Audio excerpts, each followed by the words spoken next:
اللہ کا شکر ہے جس نے ہمیں توحید پرست ہونے کے بعد اس نبی کو امتی ہونے کا شرف عطا کیا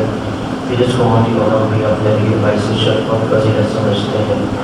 تو خدا کا شکر ہے اس نبی کی امتی ہونے کی حیثیت سے ہر اس نبی کے آگے کی محبت اور محبت پر ثابت قدم کروایا۔ اللہ تبارک و تعالیٰ نے انسان کو پیدا کرنے کے بعد انسان کو کمال تک پہنچانے کا انتظام فرمایا ہے۔ اللہ تبارک و تعالیٰ انسان کو مخاطب کرتے ہوئے کہتا ہے کہ اگر تم 6 کام کرو تو میری طرف سے 6 کام کیے جائیں گے۔ فرمایا پہلا کام یہ ہے کہ الدعاء منکم والاجابۃ منی، اگر دعا تم کرو تو اسے قبول میں کروں گا۔ پھر خدا نے فرمایا الاستغفار منکم والمغفرۃ منی، اگر استغفار تم کرو تو تمہارے گناہ میں بخش دوں گا۔ پھر فرمایا الشکر منکم والزیادۃ منی، کہ اگر تم کسی نعمت پر شکر ادا تم کرو تو اس نعمت میں اضافہ میں کر دوں گا۔ پھر فرمایا التوبۃ منکم والقبول منی، کہ اگر توبہ تم کرو تو اسے قبول میں کروں گا۔ پھر فرمایا الصبر منکم والنصرۃ منی، اگر صبر تم کرو تو اس کے بعد نصرت اور مدد میں تمہاری کروں گا۔ پھر کہا والرضا منکم والجنۃ منی، اگر تم اللہ کی رضا پہ راضی ہو جاؤ تو جنت میں تمہیں عطا کروں گا۔ یعنی گویا اللہ تبارک و تعالیٰ نے انسان کو کہا کہ کچھ امور تمہاری طرف سے ہونے چاہیے اور کچھ میری طرف سے ہونے چاہیے۔ اور اس حدیث قدسی میں جو پہلا جملہ کہا الدعاء منکم، کہ بندے کی طرف سے دعا ہونی چاہیے، والاجابۃ منی، اسے قبول اللہ نے کہا میں کروں گا۔ یہی وجہ ہے کہ اگر قرآن میں دیکھا جائے تو اللہ نے کہا ادعونی استجب لکم، تم مجھ سے دعا مانگو میں تمہاری دعا کو قبول کروں گا۔ اور پھر کہا کہ دعا مانگنی کیسے ہے، قرآن کی آیت نے کہا ادعوا ربکم تضرعا وخفیا، کہ جب تم اپنے رب سے دعا کرو تو گر گڑا کے دعا کیا کرو اور اللہ تبارک و تعالیٰ کی بارگاہ میں پوشیدہ انداز میں آہستہ سے دعا مانگا کرو، پھر اللہ تمہاری دعا قبول کرتا ہے۔ اور پھر ائمہ علیہ السلام سید الانبیاء کی حدیث میں ہے کہ دعا کے جو آداب ہیں، کیسے اللہ کی بارگاہ میں دعا قبول ہوتی ہے۔ آپ نے فرمایا لا یقبل اللہ دعاء من قلب صاحب، کہ اللہ اس بندے کی دعا قبول نہیں کرتا جو غافل دل سے دعا کر رہا ہوتا ہے۔ یعنی اس کا مطلب یہ ہے کہ میں خدا کی بارگاہ میں دعا کے لیے ہاتھ اٹھا رہا ہوں لیکن میرا دل متوجہ نہیں ہے کہ میں زبان سے کیا کہہ رہا ہوں، یعنی میرا دل بھی متوجہ ہونا چاہیے کہ میں خدا کی بارگاہ میں کیا مانگ رہا ہوں۔ اور پھر دعا کے آداب میں یہ ہے کہ جب بھی انسان دعا مانگے تو حدیث کے جملے ہیں انسان کو اپنی دعا کے قبول ہونے کا یقین ہونا چاہیے۔ یعنی ایسا نہیں ہے کہ میں شک پن میں مبتلا ہوں اللہ جانے میری دعا قبول ہوگی یا نہیں ہے۔ اکثر ایک نفسیاتی چیز ہے، اگر زندگی میں پریشانیاں آ جائیں، مصیبتیں آ جائیں، رکاوٹیں آ جائیں، میں نے بعض لوگ دیکھے ہیں کہ وہ اللہ سے شکوہ شروع کر دیتے ہیں۔ وہ کہتے ہیں کہ مثلا میں نے دعا مانگی وہ تو پھر بھی قبول نہیں کرتا، میں صدقہ دیتا ہوں پھر بھی میری مصیبت نہیں ٹلتی۔ وہ ایک نا امیدی کی کیفیت میں آ جاتا ہے، اور اس وقت جب بندہ دعا بھی مانگ رہا ہوتا ہے تو وہ خدا کے بارے میں نعوذ باللہ حسن ظن نہیں رکھ رہا ہوتا، کیونکہ اس کے دل میں یہ ہے کہ میں اتنا کچھ کرتا ہوں شاید پھر بھی اللہ مجھ سے وہ موڑے ہوئے ہے۔ اس حوالے سے خدا فرماتا ہے حدیث قدسی میں کہ میرا بندہ جیسا میرے بارے میں گمان رکھتا ہے وہ ویسے مجھے پاتا ہے۔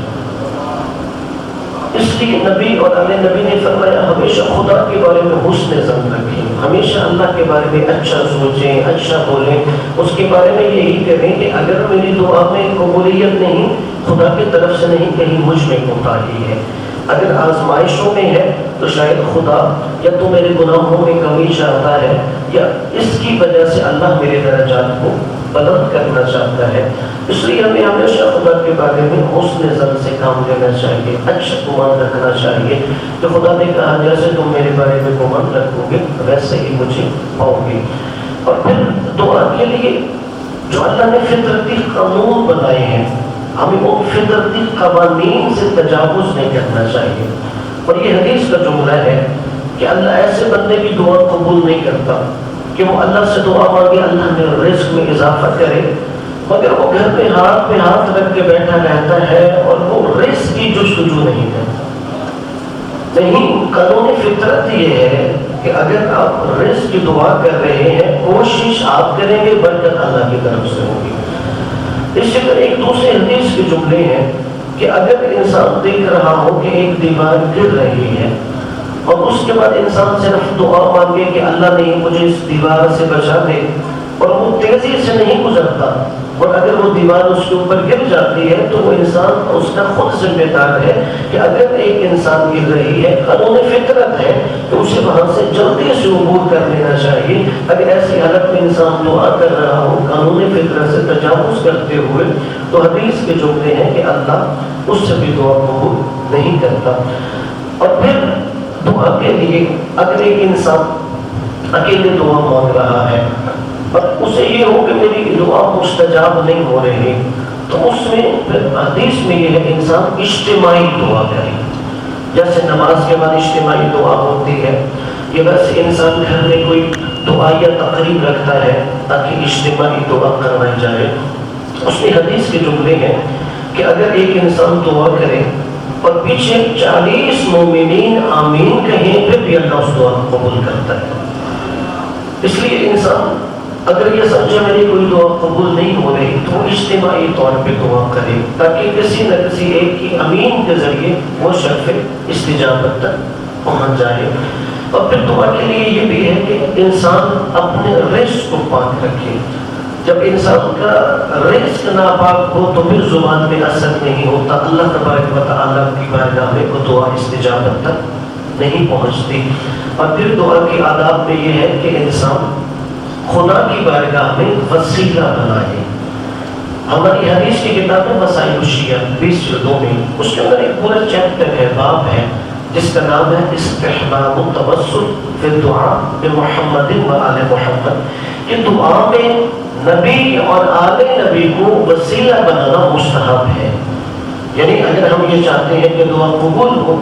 تو اس میں یہ ہے، اس میں رکاوٹ نہیں. آپ خود میں خدا سے ڈائریکٹ جب مانگ رہے ہیں وہ یہ کہے کہ شاید ہم اس کا انکار کر رہے نہیں، لیکن جلدی دعا قبول کرنے کے لیے جو اللہ کی محبوب ہستیاں ہیں ان کو وسیلہ بنایا جائے. دیکھیے یہ ایک قانون فطرت بھی ہے. آپ دیکھتے ہیں کہ اگر دنیا میں آپ نے کسی بڑے بندے تک رسائی حاصل کرنی ہو تو درمیان میں کسی کو وسیلہ بناتے ہیں، کسی کو رابطہ بناتے ہیں، تو پھر آپ کے لیے مسائل آسان ہو جاتے ہیں. تو اللہ نے اسی قانون فطرت کے تحت کہا کہ تم تو آپ کو وسیلہ بناؤ.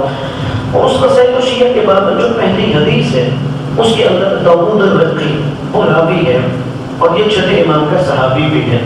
وہ کہتا ہے کہ میں امام جعفر صادق علیہ السلام کو جب دعا مانگتے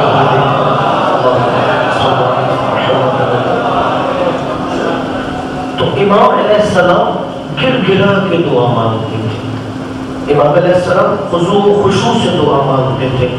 اور پھر وہ کہتا ہے کہ گر گرا کے دعا مانگنے کے ساتھ میں دیکھتا کہ امام 5 ناموں کا وسیلہ دیتے تھے.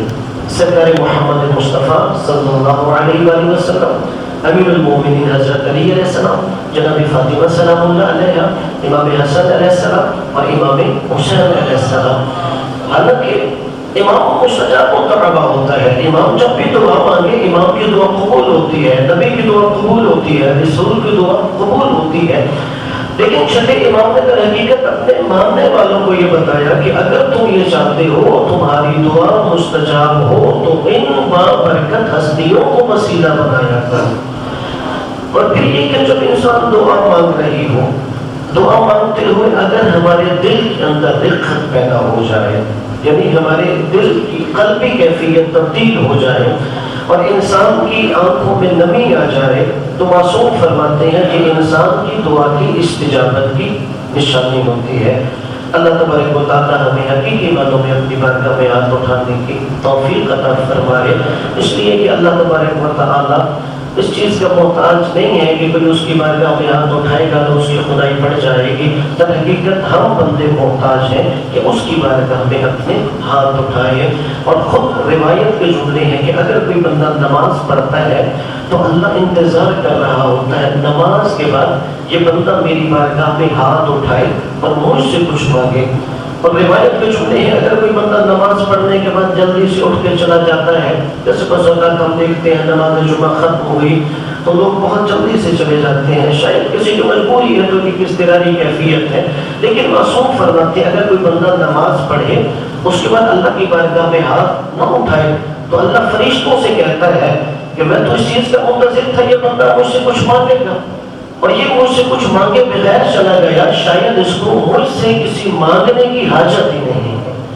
یعنی خدا چاہتا ہے یہ بندہ جس نے میری بارگاہ میں عبادت کی اب پیسے کوئی ریوارڈ دو، کوئی صلہ دو، کوئی انعام دو، اور یہ نماز کے بعد مجھ سے مانگے اور وہ میں اسے عطا کرتا ہوں۔ اللہ تبارک و تعالی ہم سب کو دعا اور استجابت کی توفیق عطا فرمائے۔ صلوات پڑھیے محمد و آل محمد۔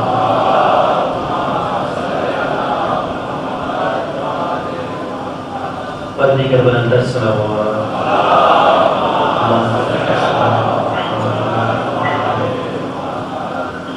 اگر اس ہفتے کی میں اسلامی مناسبت کے حوالے سے عرض کروں، آج کا دن جو 9 صفر کا ہے یہ صحابی رسول حضرت عمار بن یاسر رضی اللہ تعالی عنہما کی شہادت کا دن ہے۔ 37 ہجری 9 صفر کو صحابی رسول جناب عمار یاسر کی شہادت ہوئی، اور ان کی فضیلت کے بارے میں رسول خدا صلی اللہ علیہ وآلہ وسلم کی حدیث ہے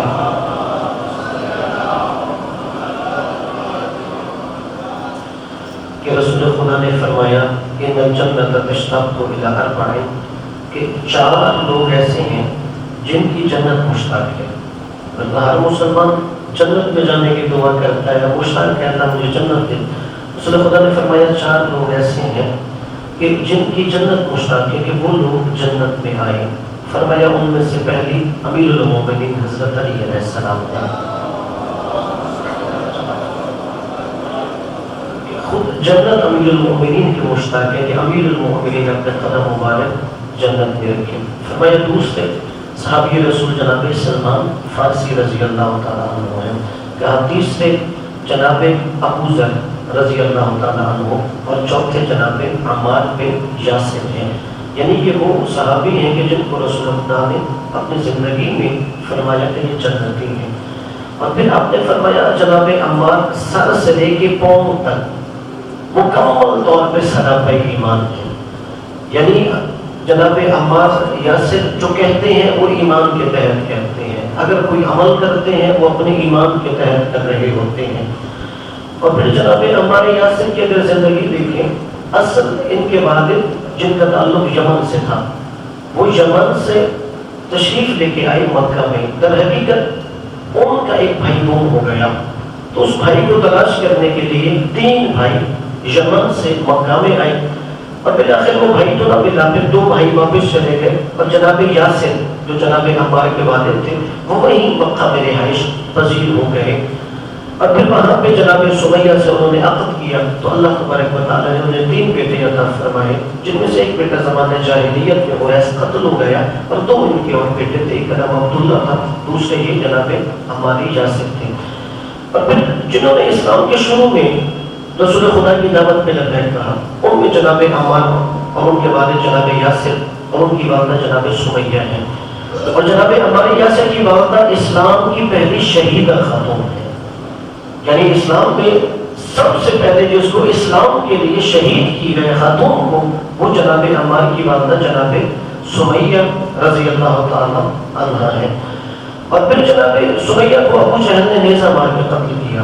اور اسی دوران پھر ان کے والد جناب یاسر کو بھی قتل کیا گیا۔ اور جناب عمار نے جب دیکھا میرے سامنے ماں کو باپ کو قتل کر دیا گیا اور ان کو بھی گرم ریت پہ لٹا کے جب تازیانے مارے گئے، تو انہیں کہا گیا کہ تم خدا اور رسول خدا کے بارے میں انہیں برا بھلا کہو۔ تو جناب عمار نے اس وقت کہہ دیا، اور اس کے بعد پشیمان ہو کے رسول کی بارگاہ میں آ کے کہا یا رسول اللہ وہ مجھے قتل کر رہے تھے، میرے سامنے ماں کو قتل کیا، باپ کو قتل کیا، اور اس کے بعد کہا حالانکہ میرا دل تو ایمان پہ مطمئن ہے، میں آپ پہ ایمان رکھتا ہوں، تو اللہ نے سورہ نحل کی آیت نمبر 106 نازل کی، الا ومن اکریہ وقلبہ مطمئن بالایمان، ہاں اگر کوئی انسان مجبور ہو اور اس کا دل ایمان پر مطمئن ہو لیکن اسے ایسے کام کے لیے مجبور کیا جائے تو اس کے اسلام میں کوئی فرق نہیں پڑتا، وہ پکا مومن ہوتا ہے۔ کہ یہ جناب عمار یاسر کی فضیلت میں نازل، شیعہ سنی تمام مفسرین نے لکھا۔ اور پھر جناب عمار یاسر رسول خدا کے جیسے ابتدا کے صحابہ میں سے تھے، پھر آپ نے مدینہ کی طرف ہجرت فرمائی، پھر رسول خدا نے جب دنیا سے پردہ فرمایا تو اس میں رسول خدا نے آپ کو ایک بشارت دی ہوئی تھی، اور یہ دو موقع پہ ملتی ہے، جب مسجد نبوی تعمیر ہوئی تب بھی، اور جب جنگ خندق ہوئی، مدینہ کے اطراف میں خندق کھودی جا رہی تھی، ام المؤمنین ام سلمہ سلام اللہ علیہ فرماتی ہیں تب بھی، یعنی دو موقع پر کہ جب مسجد نبوی تعمیر ہو رہی، لوگ ایک ایک اینٹ اٹھا رہے تھے، جناب ہماری یہاں سے 2 اینٹیں اٹھاتے تھے، ایک اپنے حصے کی اور ایک رسول خدا کے حصے کی۔ تو اس حالت میں رسول خدا نے دیکھا کہ جناب عمار کے اقبال غبار آلود ہے، تو آپ نے جناب عمار کو دیکھ کے ایک جملہ فرمایا، یا عمار تقتلک الفئۃ الباغیہ، اے عمار تجھے ایک باغی گروہ قتل کرے گا اور تو انہیں جنت کی طرف بلا رہا ہوگا، وہ تجھے جہنم کی طرف بلا رہے ہیں۔ اب یہ صحابہ کرام نے دیکھ لیا کہ یعنی عمار کا جو قاتل ہے وہ جہنمی ہوگا، صرف یہ نہیں کہا کہ وہ باغی گروہ ہے، جیسے حالانکہ اس حدیث کی بات لوگ بہت زیادہ تبدیل کرنے کی کوشش کرتے ہیں کہ نہیں کسی طریقے جناب عمار کے قاتلوں کو بچایا جائے، یعنی آپ وہاں سے دیکھیں تقتلک الفئۃ الباغیہ، تجھے باغی گروہ قتل کرے گا، کیا مطلب وہ باطل میں ہوگا، وہ سرکش ہوگا، اور صرف یہاں تک نہیں ہے کہ وہ دنیاوی اعتبار سے سرکش ہے، فرمایا عمار تدعوہم الی الجنہ، تو انہیں جنت کی طرف بلا رہا ہوگا، یدعوک الی النار میں تجھے جہنم کی طرف بلا رہے ہوں گے، یعنی عمار جس گروہ میں ہوگا وہ جنتی ہوگا، اور جو عمار کے مخالف گروہ ہوگا وہ جہنمی گروہ ہوگا۔ اب صحابہ کرام انتظار کر رہے تھے کہ کب وہ موقع آئے گا کہ ہمیں پتہ چلے وہ کون باغی گروہ ہے، وہ کون ہے جو عمار کو جہنم کی طرف بلا رہا ہوگا۔ اور پھر وہ جناب عمار کی زندگی پھر رسول خدا کے بعد پہلی حکومت کا زمانہ، دوسری حکومت کا زمانہ، چونکہ رسول خدا اور امیر المؤمنین کی صحبت میں رہے، دوسری حکومت میں کچھ عرصہ کے لیے آپ کو گورنر بھی بنایا گیا، لیکن جو امیر المؤمنین کے پروردہ تھے وہ اقربا پروری نہیں کرتے، وہ کرپشن نہیں کرتے، وہ خالصتاً عدالت الہی کا نفاذ کرتے تھے۔ کچھ عرصے کے بعد حکومت نے انہیں معزول کر دیا، اور جناب عمار کا جملہ ہے، جناب عمار یاسر نے کہا میں نے یہ عہدہ بھی کراہت میں قبول کیا تھا، یعنی مجبوری میں قبول کیا تھا، اس لیے کہ تم نے مجھے اس عہدے کے لیے قبول کیا، اور اب اگر تم مجھے سے ہٹا بھی رہے ہو تو عمار یاسر کو کوئی پشیمانی نہیں ہے۔ پھر تیسری حکومت کے زمانے میں جیسے جناب ابو ذر غفاری حکومت کی پالیسیوں پہ تنقید کرتے تھے، ایسے ہی جناب عمار یاسر کھول کر حکومت کی پالیسیوں پہ تنقید کرتے تھے۔ اہل سنت عالم علامہ جلال الدین سیوطی کی کتاب ہے تاریخ الخلفاء، انہوں نے سارے خلفاء کا، یعنی جب تک ان کی زندگی تھی جتنے بنو امیہ کے، بنو عباس کے، یا اس سے پہلے حکومتیں رہی رسول کے بعد، ان کے انہوں نے حالات لکھے ہیں۔ اس کے اندر انہوں نے یہ لکھا جو تیسری حکومت تھی اس 12 سال میں پہلے 6 سال تو ٹھیک گزرے، مگر اگلے 6 سال میں پہلی دفعہ اسلامی حکومت میں کرپشن کی ابتدا رکھی گئی،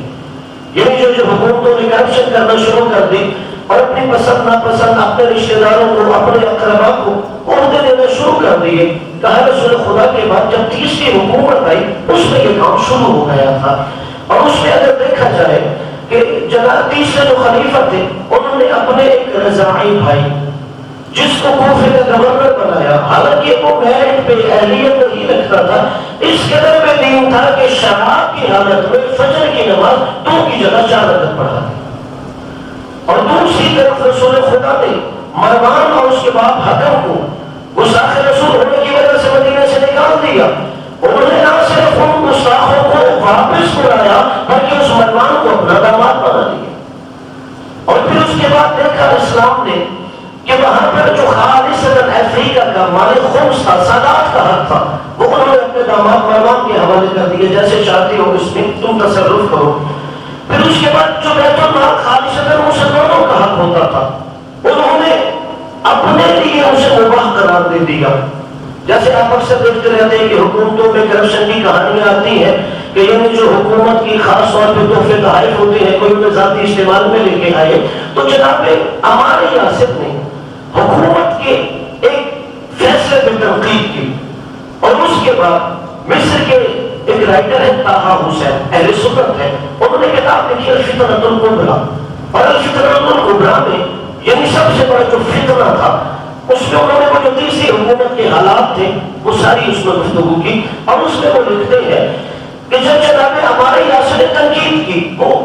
بیت المال میں کیا کیا گیا کہ وہاں پہ کچھ زیور تھا اور ایک مورتی تھا،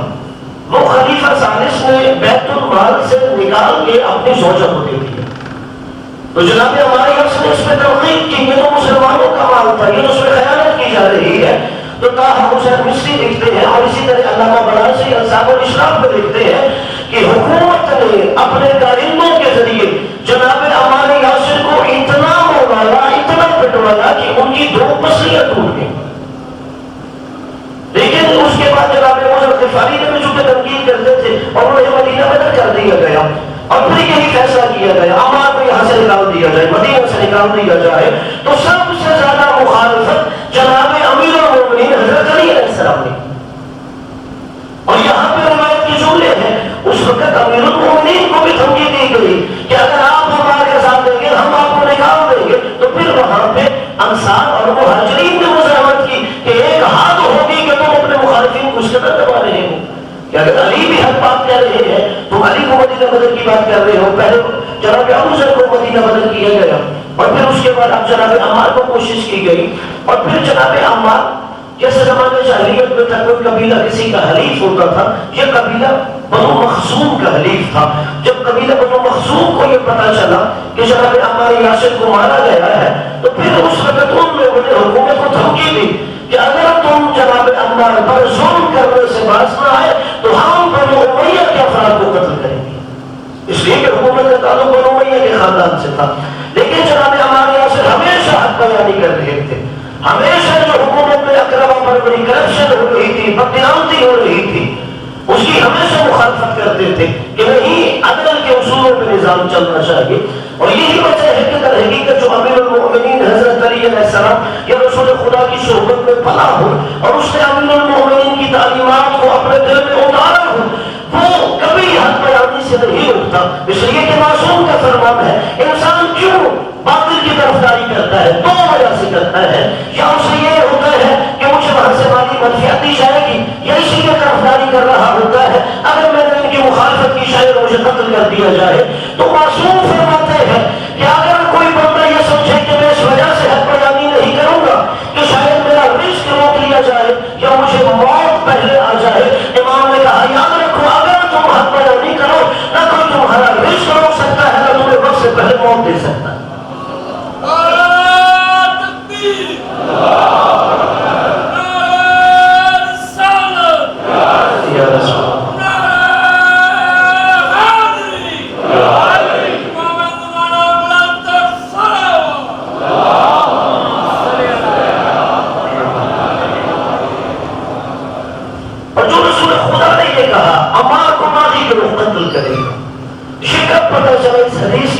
جب جنگ صفین ہو رہی تھی، اور اگر میں بعض مسلمان مفتیوں کی یہاں منافقت بیان کروں، آپ نے سنا ہوگا پہلے پاکستان میں ایک تابعی تھے جناب اویس کرنی، ان کا بہت زیادہ تذکرہ ہوتا تھا، خاص طور پہ ہمارے جو بریلوی برادران تھے جناب اویس کرنی کا بہت زیادہ تذکرہ کرتے کہ وہ بڑے عاشق رسول تھے، اور ابھی آپ نے دیکھا ہوگا کچھ سالوں سے ان کا تذکرہ کم ہو گیا ہے۔ اس کی وجہ یہ ہے کہ اب انہیں پتہ چل گیا ہے اویس کرنی جنگ صفین میں مولا علی کے ساتھ شہید ہوئے کہ یزید کے باپ جو تھا اس کے لشکر نے اس عاشق رسول کو قتل کیا،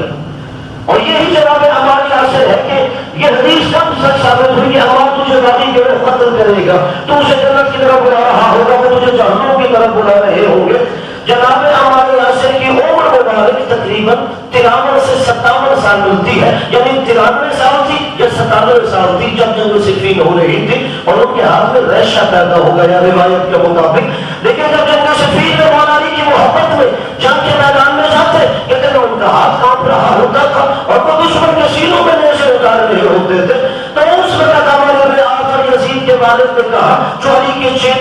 چند خاص شخصیات ہیں جو اس کے ساتھی ہیں، جناب مالک اشتر تھے، جناب عمار یاسر تھے، اسی طرح کے حجر بن عبید تھے کہ ان کے خلاف میدان کارزار کو گرم کرنا چاہیے۔ تو اسی دوران جناب عمار یاسر کو ابو غالیہ نے ایک نے نیزہ مارا، دوسرے تلوار ماری اور تیسرے نے سب قلم کر دیا، اور اس کے بعد جناب عمار کو قتل کرنے کے بعد وہ قاتل جاتے ہیں یزید کے باپ اور عمرو بن عاص کے پاس، اس بات پہ جھگڑا کرتے ہیں کہ ہمیں انعام دیا جائے گا۔ ایک کہتا ہے عمار کا میں قاتل ہوں، دوسرے کہتے ہیں عمار کا میں قاتل ہوں۔ عمرو بن عاص جو حاکم شام کا خاص بندہ تھا وہ کہتا ہے تعجب ہے تم دونوں جہنم پہ لڑ رہے ہو، جو ایک کہہ رہا ہے میں قاتل ہوں، دوسرے کہہ رہا ہے میں قاتل ہوں، تم دونوں جہنم پہ لڑ رہے ہو، اس لیے کہ میں نے نبی سے یہ سنا ہوا ہے کہ عمار کا قاتل جہنمی ہوگا۔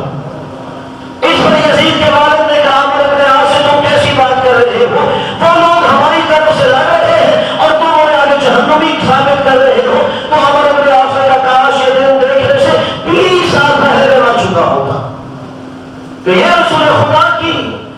پیش گوئی تھی کہ عمار کو باقی اور قتل کرے گا۔ پھر اس کے بارے میں کہا اب کیا کیا جائے، جو شام کا حاکم تھا یزید کے باپ کے لشکر کے اندر ایک بغاوت پیدا ہو گئی، تو جو رسول نے کہا وہ جہنمی لشکر ہے، وہ یہی لشکر ہے جو علی کے مقابلے میں آیا ہے اور یہی قتل کر رہے ہیں۔ تو اس وقت پھر دوبارہ عمرو بن عاص اور یزید کے والد نے کہا ہم ایسے کرتے ہیں، انہیں کہہ دیتے ہیں رسول کی حدیث تو ہے سچ ہے لیکن ہم وہ گروہ نہیں ہے، نعوذ باللہ وہ علی کا گروہ ہے کہ جو کہا نا عمار کو باقی گروہ قتل کرے گا، وہ گروہ علی کا گروہ ہے، اس لیے نہ علی عمار یاسر کو جنگ کے میدان میں لاتے اور نہ ہی عمار قتل ہوتا، چونکہ علی عمار کو جنگ کے میدان میں لائے، نعوذ باللہ علی اس کے قاتل ہے۔ ادھر امیر المومنین تک پہنچی کہ اب شام والوں نے یہ فتنہ کھڑا کر دیا کہ عمار کا قاتل یہ شامی گروہ نہیں ہے بلکہ علی ابن ابی طالب ہے۔ امیر المومنین نے سنا تو امیر المومنین نے کہا انہیں جا کے کہہ دو اگر تمہاری بات مان لی جائے کہ عمار کا قاتل میں ہوں، چونکہ میں اسے جا کے میدان میں لایا ہوں،